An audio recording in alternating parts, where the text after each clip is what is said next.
کچھ نارمز جو پرانی چل رہی ہیں وہ درست ہے. ایک اور میں چلے آپ کی ویڈیو کی وساطت سے ایک امت کو تحفہ دیتا ہوں جو کئی میجورٹی کو پتہ ہی نہیں, شاید علماء کو بھی نہیں ہے مسئلہ پتا, چونکہ یہ اس دفعہ بھی یہ مسئلہ ہونے والا ہے. کہتے ہیں جی جمعے کی عید جو ہے حکمران پہ بھاری ہوتی ہے.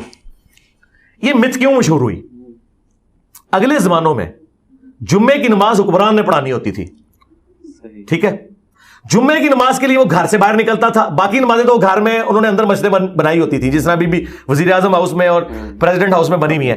لیکن جمعے میں اس نے پبلکلی آ کے خطاب کرنا ہوتا تھا, اور عید میں بھی. یہ دو موقع ایسے ہوتے تھے.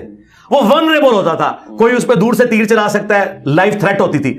تو اس لیے حکمران کی کبھی خواہش نہیں ہوتی تھی کہ جمعے والے دن عید آئے کہ ایک دفعہ صبح ونریبل ہو. اگر صبح کا چانس نکل گیا قاتلین کا تو کہنے کہ دیہڑی تینے آنا ہی ہے جمعے ٹائم, ہوں نہ اسی نو چھڑ دے. اس لیے وہ کوشش کرتے تھے کہ جمعے کی عید نہ آئے. وہ یہ نہیں ہوتا تھا کہ کوئی اور ایسے کوئی عجیب و غریب قسم کا, جیسا کہتے ہیں کالی بلی راستہ کاٹ دے, تو وہ یہ توہمات نہیں تھے. یہ ریئل پرابلم تھا حکمرانوں کے لیے کہ وہ دو دفعہ ایکسپوز ہوتے تھے پبلک میں. اس لیے وہ کہتے تھے جمعے کی عید جو ہے نا یہ بڑی بھاری ہے حکمران کے اوپر, کہ ایک دفعہ صبح اگر کوئی اس وقت بیٹھا ہوا ہے داغ لگا کے اور وہ ناکام ہوا ہے تو یقیناً جو اس نے کمزوری اوور کم کر لینی ہے جمعے کے ٹائم کہ ہاں ہوں آ جا. اسی لیے آپ دیکھیں صحیح مسلم میں آتا ہے حضرت معاویہ رضی اللہ تعالیٰ عنہ نے, چونکہ دیکھیں ان سے پہلے 3 خلفاء چیپلی شہید کر دیے گئے. حضرت عمر کو مسجد میں شہید کیا گیا, حضرت عثمان کو گھر میں, حضرت علی کو بھی مسجد میں جاتے وقت. تو حضرت معاویہ نے مسجد میں جانا چھوڑ دیا تھا. وہ مسجد کے ساتھ انہوں نے ایک ایڈجسٹنٹ کمرہ بنایا ہوا تھا, مقصورہ اسے کہا جاتا تھا. جس طرح خان صاحب آج کل کنٹینر میں بیٹھ کے, یہ خان صاحب کا مقصورہ ہے جس میں انہوں نے بلٹ پروف شیشہ, میرا خیال جیب سے تو نہیں لگوایا ہوگا, گورنمنٹ کا ہی لگوایا ہے. تو اگر اپنی جیب سے لگوایا تو پھر تو بہت اچھی بات ہے. تو وہ جو سامنے بلٹ پروف شیشہ انہوں نے لگایا ہوا ہے اور وہ اس کمرے میں بیٹھے ہوتے ہیں, وہ نماز بھی وہیں پڑھ رہے ہوتے ہیں, خطاب کرتے ہیں.